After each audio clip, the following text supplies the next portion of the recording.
आखिर क्या वजह है कि ईरानी सुप्रीम लीडर झुकने के बजाय अमेरिका के साथ जंग लड़ने को तैयार हैं? क्योंकि हम सबको पता है दोस्तों, जंग का क्या परिणाम होता है, उसका क्या असर होता है। इस बात का आभास सुप्रीम लीडर खामेनी को भी है, मगर वो हर कीमत पर अमेरिका के सामने झुकना नहीं चाहते। समानांतर तौर पर ईरान के विदेश मंत्री अब्बास अरागची लगातार बातचीत कर रहे हैं और उनका जो ताजा बयान आया है उसमें वो अमेरिका से कह रहे हैं, भाई थोड़ा सब्र रखिए। बातचीत की प्रक्रिया में सब्र यानी पेशेंस रखना बेतहाशा जरूरी है। आप में से कुछ लोग कह सकते हैं कि आखिर खामेनी का यह बयान क्या कहता है, क्या है खामेनी के पीछे के इस बयान की सोच। क्योंकि आपको समझना पड़ेगा दोस्तों कि खामेनी को सत्ता में रहते हुए करीब 37 साल हो गए हैं, यानी कि करीब 4 दशक, और उन्हें इस बात की चिंता है कि लोग उनकी विरासत को किस तरह से देखेंगे। और बात वहां तक सीमित नहीं है, वो ये भी जानते हैं कि अगर ट्रंप के साथ समझौता हुआ अमेरिका की शर्तों पर, तो ईरान को कहीं ना कहीं इस्राएल के सामने झुकना पड़ेगा। इस कार्यक्रम को दोस्तों आप लोगों को अंत तक देखना पड़ेगा, क्योंकि आज मैं आपके सामने वो तमाम पहलू रख रहा हूं कि आखिर क्या वजह है कि ईरानी सुप्रीम लीडर अमेरिका के सामने झुकने को तैयार नहीं है। उन्हें जंग कबूल है मगर किसी तरह का समझौता नहीं। गौर फरमाएं, एक एक करके आपके स्क्रीन पर मैं ये तमाम मुद्दे रख रहा हूं। सबसे पहले ईरान का मानना है कि अमेरिका की शर्तों को मानना यानी अमेरिका के सामने सरेंडर करना, आत्मसमर्पण करना। और किस तरह से, गौर फरमाया जाए। अमेरिकी शर्तों में यूरेनियम एनरिचमेंट को खत्म करना और बैलिस्टिक मिसाइलों की मारक क्षमता को इतनी कम करना कि वे इस्राएल के लिए खतरा ना रहें, जैसी शर्तें शामिल हैं। अब आप मुझे बताइए कि सुप्रीम लीडर खामेनी से क्यों मानेंगे? क्योंकि एक तरफ आप ईरान की जो धार है, हथियार की धार, उसे कुंद कर देना चाहते हैं, उसे ब्लंट कर देना चाहते हैं, मगर इस्राएल पर कोई कब्जा नहीं है। इस्राएल एक परमाणु राष्ट्र है, उसके पास मिसाइल डोम है। यही बात खामेनी बार बार कहते हैं कि अमेरिका के सामने हम समझौता करें मगर इस्राएल पर क्या दबाव है।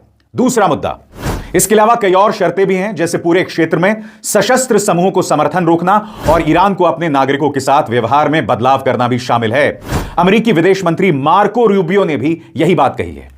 अब यहां पर इशारा अमेरिका का किस तरफ है? उसका इशारा है हमास की तरफ, हिजबुल्लाह की तरफ और हूथी विद्रोहियों की तरफ, जिसे कहीं ना कहीं ईरान का समर्थन मिलता रहा है। अब ईरान यहां क्या कहना चाहता है, या ये कहा जाए खामेनी क्या कहना चाहते हैं? ये जो तमाम सशस्त्र समूह हैं जो पिछले काफी अरसे से बाय द वे कमजोर हो गए हैं, खामेनी का कहना है कि अगर हम इन्हें अपना समर्थन देना बंद कर देंगे तो जाहिर सी बात है कि उन तमाम इलाकों में जहां पर अमेरिकी बेसिस हैं, मुस्लिम देशों में अमेरिकी बेसिस हैं, ये सशस्त्र समूह अक्सर ईरान की मदद करते हैं इंटेलिजेंस गैदरिंग में, हमला करने में। लिहाजा उन्हें समर्थन रोकने का सवाल ही नहीं पैदा होता। जहां तक जिक्र किया जा रहा है कि आपको अपने नागरिकों के साथ सही बर्ताव करना पड़ेगा, तो यहां पर मैं आपके सामने 2 चेहरे पेश करना चाहता हूं। पहले तो खामेनी, जो इस मुद्दे पर बहुत कट्टर हैं, वो प्रदर्शनकारियों पर सख्ती बरतने के पक्ष में है, मगर दूसरी तरफ ईरान के राष्ट्रपति मसूद पेजेश्कियान, जिन्होंने कहा था कि आओ मंच पर बैठकर बातें करते हैं क्योंकि आखिरकार तुम हमारे नागरिक हो। तो नागरिकों को लेकर तो कहीं ना कहीं इस तरह की 2 तस्वीरें, दोहरी तस्वीर ईरान से सामने उभर कर आती रहती है। इसके अलावा जहां तक सशस्त्र बलों की बात है, सबसे बड़ी बात, यह ईरान के लिए कोई सेकेंडरी पॉलिसी नहीं है, यह ईरान के लिए बहुत अहम है। गौर फरमाएं, ईरानी नेतृत्व के लिए यह कोई सेकेंडरी पॉलिसी नहीं है, यह उस व्यवस्था के मूल तत्व हैं जिसे वो अपनी सुरक्षा स्ट्रक्चर मानता है। यानी कि इस तीसरे पहलू में स्पष्ट हो जाता है कि हमास हो, हिजबुल्लाह हो, यह कहीं ना कहीं ईरान के सुरक्षा इंफ्रास्ट्रक्चर को मजबूत करते हैं। आगे, शक्तिशाली अंतर्राष्ट्रीय सहयोगियों के बिना भी ईरान ने दशकों तक वो चीज खड़ी की है जिसे वो प्रतिरोध की धुरी यानी एक्सिस ऑफ रेजिस्टेंस कहता है। सबसे बड़ी बात दोस्तों, हमें नहीं भूलना चाहिए कि ईरान वो देश है जिसका 80 के दशक में इराक के साथ युद्ध हुआ। तमाम जो मुस्लिम देश हैं कहने को इस वक्त ईरान के साथ खड़े हैं, मगर आप जानते हैं उन्होंने कभी भी ईरान का साथ नहीं दिया। ये जो एक्सिस ऑफ रेजिस्टेंस है जिसका जिक्र अक्सर ईरान करता है, इसके लिए ईरान किसी कीमत पर समझौता नहीं करेगा, क्योंकि जैसे कि अभी अभी मैंने आपको बताया, वो ईरान के सुरक्षा इंफ्रास्ट्रक्चर को मजबूत करता है। आगे, यह सहयोगी सशस्त्र समूह का एक ऐसा नेटवर्क है जिसे इस तरह तैयार किया गया है कि टकराव ईरान की सीमाओं से दूर रहे और दबाव को इसराइल के करीब सरकाया जा सके। जी हां, अगर ईरान पर हमला किया जाता है तो यह तमाम सशस्त्र समूह इसराइल पर हमला कर सकते हैं। यानी कि ईरान इस युद्ध को दो मोर्चों पर खोल सकता है। एक सीधी टकराव, यानी कि अगर अमेरिका के साथ जंग होती है तो सीधा टकराव हो रहा होगा, मगर दूसरी तरफ ये जो तमाम सशस्त्र समूह हैं जिसे वेस्ट आतंकवादी गुट बताता है, कहीं ना कहीं ये सशस्त्र समूह ईरान की मदद करेंगे। आगे ईरान का जो बैलिस्टिक मिसाइल प्रोग्राम, उसकी पुरानी पड़ चुकी वायुसेना और एडवांस मिलिट्री टेक्नोलॉजी तक उसकी सीमित पहुंच की कमी की भरपाई करता है। आपको गौर करना पड़ेगा दोस्तों कि ईरान पर एक लंबे अरसे तक सैनिक प्रतिबंध है, आर्थिक प्रतिबंध है, लिहाजा वो अपने वायुसेना का विकास नहीं कर पाया है। मगर हां, उसके जो मिसाइल्स हैं उसका कोई सानी नहीं है, वो वर्ल्ड क्लास हैं। और याद कीजिएगा, इसी मंच पर मैंने आपके साथ चर्चा की थी खुर्रमशहर 4 मिसाइल की।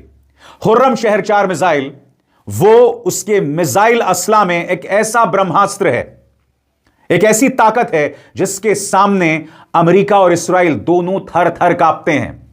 लिहाजा वो अपने मिसाइल कार्यक्रम में किसी तरह का कोई समझौता नहीं करेगा, क्योंकि उसकी सेना के अंदर जो कमजोरी है यह मिसाइल प्रोग्राम उसकी भरपाई करता है।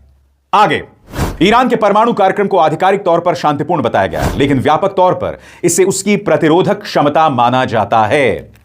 आपको क्या लगता है दोस्तों, अमेरिका ने आखिर वेनेजुएला पर हमला क्यों किया, ग्रीनलैंड पर हमला क्यों करना चाहता है, और क्या वजह है कि अब तक नॉर्थ कोरिया पर हमला नहीं किया गया? क्योंकि नॉर्थ कोरिया के पास परमाणु बॉम्ब है, वेनेजुएला के पास परमाणु बॉम्ब नहीं था। ग्रीनलैंड को आप धमका सकते हैं क्योंकि उनके पास भी परमाणु बॉम्ब नहीं है। इसलिए ईरान का जो परमाणु कार्यक्रम है वो रहस्यों से घिरा हुआ है। क्या यह वाकई शांतिपूर्ण मकसद के लिए है, या 24 घंटे में ईरान एक परमाणु बॉम्ब बना सकता है? आगे ईरान के परमाणु एनरिचमेंट साइकिल का इस्तेमाल भले ही हथियार बनाने में ना किया गया हो, लेकिन इस पर पकड़ बनाए रखना विशेषज्ञों की भाषा में थ्रेशहोल्ड क्षमता पैदा करना है। इसका मतलब है एक ऐसा बुनियादी ढांचा जिसे न केवल एक राजनीतिक फैसले के जरिए सैन्य इस्तेमाल की दिशा में मोड़ा जा सके, यही क्षमता अपने आप में दबाव बनाने का साधन बन सकती है। ईरान मानता है कि अगर ये शर्तें मान ली जाएं तो उसकी प्रतिरोधक क्षमता की बुनियाद कमजोर हो जाएगी।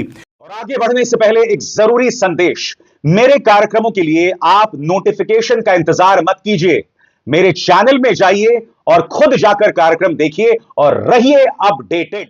यही वजह है कि सुप्रीम लीडर खामेनी युद्ध करने को तैयार हैं, मगर अमेरिका के साथ कोई समझौता करने को तैयार नहीं है। मगर हां, इसकी एक कीमत ईरान को चुकानी पड़ सकती है। आपके जहन में कई सवाल होंगे कि अगर अमेरिका हमला करता है और अगर सुप्रीम लीडर को नुकसान पहुंचता है, या IRGC Iranian revolutionary guard core को नुकसान पहुंचता है, तो इसका असर क्या पड़ेगा? ईरान इसकी क्या कीमत चुकाएगा? गौर फरमाएं, किसी भी अमेरिकी अभियान की शुरुआत में शीर्ष नेतृत्व को निशाना बनाया जा सकता है। अगर खामेनी मारे जाते हैं तो इससे न केवल 3 दशकों से अधिक समय से चला आ रहा उनका शासन समाप्त होगा, बल्कि एक नाजुक क्षण में उत्तराधिकार की प्रक्रिया भी अस्थिर हो सकती है, देश में अराजकता मच सकती है।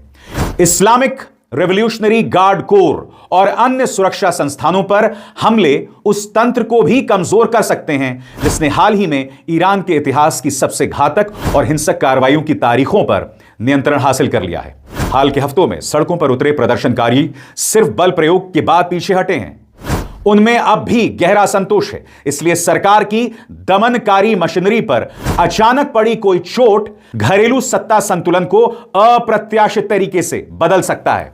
इसका मतलब आप समझ रहे हैं, यानी कि अगर आप IRGC को कमजोर करते हैं, अगर आप ईरान की सुरक्षा मशीनरी को कमजोर करते हैं हमले के बाद, तो ईरान के अंदर विद्रोह मजबूत हो जाएगा। क्योंकि जो दमन हुआ था, हाल में प्रदर्शन हुआ था, उसे हिंसा के जरिए ईरानी सरकार ने कुचला था। इसलिए ईरान के लिए उसके सुरक्षा तंत्र के खासे मायने हैं। यानी कि सरल शब्दों में कहा जाए, अमेरिका की शर्तें स्वीकार करना शासन की प्रतिरोधक रणनीति को खोखला करने का जोखिम पैदा करता है। उन्हें ठुकराना ऐसे समय में टकराव की आशंका बढ़ाता है जब अंदरूनी हालात पहले से नाजुक हों। यानी कि ईरान के अंदर हालात नाजुक हैं। ऐसे में अगर अमेरिका की शर्तों को मान लिया जाएगा तो हालात और बदतर होंगे। मगर ईरान को समझना पड़ेगा कि अगर यह हमला हो जाता है तब भी ईरान के अंदर अस्थिरता पैदा हो सकती है। और यहीं पर किरदार आता है ईरान के विदेश मंत्री अब्बास अराक्ची का, जिन्होंने अमेरिका से नसीहत दी है कि सब्र रखिए। अल जजीरा की खबर, Iran says US military buildup unnecessary and unhelpful, deal achievable. सरल शब्दों में यहां पर अब्बास अराक्ची कह रहे हैं कि अमेरिका जिस तरह से ईरान की घेराबंदी कर रहा है, जिस तरह से यूएसएस एब्राहम लिंकन और अमेरिका के जंगी जहाज, उसके फाइटर जेट्स ईरान की घेराबंदी कर रहे हैं, यह पूरी तरह से गैर जरूरी है। इसकी कोई जरूरत नहीं है। और इस वक्त जो बातचीत हो रही है, जिसके 2 दौर पूरे हो चुके हैं, वो संभव है। गौर फरमाएं अब्बास अराक्ची ने इस बारे में क्या कहा। डिप्लोमैटिक सॉल्यूशन हमारी पहुंच में है, हम इसे आसानी से हासिल कर सकते हैं, अराक्ची ने माना। उन्होंने मिडिल ईस्ट में हो रहे अमेरिकी सैन्य जमावड़े पर निशाना साधा, जिसमें 2 एयरक्राफ्ट कैरियर और दर्जनों फाइटर जेट शामिल हैं, और इसे गैर जरूरी और बेकार बताया। ईरान के टॉप डिप्लोमैट ने कहा, मैं पिछले 20 साल से इस फील्ड में हूं और अलग अलग पक्षों के साथ बातचीत कर चुका हूं। मुझे पता है कि डील हो सकती है, लेकिन वो निष्पक्ष होनी चाहिए और विन विन सॉल्यूशन पर आधारित होनी चाहिए। विन विन सॉल्यूशन का मतलब क्या है दोस्तों? यानी दोनों पक्षों को इसका फायदा होगा। आपको याद होगा कुछ ही दिनों पहले ईरान के एक बड़े नेता ने कहा था कि यह डील ऐसी होगी जिसके जरिए अमेरिका को भी वित्तीय फायदा हो, क्योंकि अमेरिका का राष्ट्रपति यह शख्स है डोनाल्ड ट्रंप, जिसके लिए धंधा मायने हैं, पैसे मायने हैं। यही वजह है कि ईरान भी यह कह रहा है कि हम एक ऐसी डील करेंगे जिससे अमेरिका को पैसों का फायदा हो। अब्बास अराक्ची आगे यह भी कहते हैं, मिलिट्री ऑप्शन सिर्फ हालात को और उलझाएगा और इसके नतीजे बहुत विनाशकारी होंगे, सिर्फ हमारे लिए नहीं, शायद पूरे इलाके और पूरे अंतरराष्ट्रीय कम्युनिटी के लिए। अब अगर आपने अब्बास अराक्ची के इस बयान पर गौर किया होगा तो वो झुक नहीं रहे हैं, वो कहीं ना कहीं अमेरिका को चेतावनी दे रहे हैं। वो सब्र रखने के लिए कह रहे हैं कि भैया ठंड रखो। साथ ही साथ वो चेतावनी भी दे रहे हैं कि अगर हालात बिगड़े तो ये मत सोचो जंग सिर्फ ईरान और अमेरिका के बीच में होगी, ईरान और इस्राइल के बीच में होगी। पूरे मध्य पूर्व में जो तमाम देश हैं इसकी जद में आ जाएंगे, इसके घेरे में आ जाएंगे। और इस बात को टर्की समझता है, कतर समझता है, यूएई समझता है और सऊदी अरब समझता है। अब देखना यह दोस्तों, क्योंकि कल ही डोनाल्ड ट्रंप ने ईरान को 15 दिन का समय दे दिया है कि 15 दिन में डील पर वापस आओ वरना तुम्हारी खैर नहीं। 15 दिन तक हमें उम्मीद करना चाहिए कि कुछ होगा नहीं, मगर चलिए साहब इंतजार किया जाए। अब इज़हार शर्मा को दीजिए इजाजत। नमस्कार।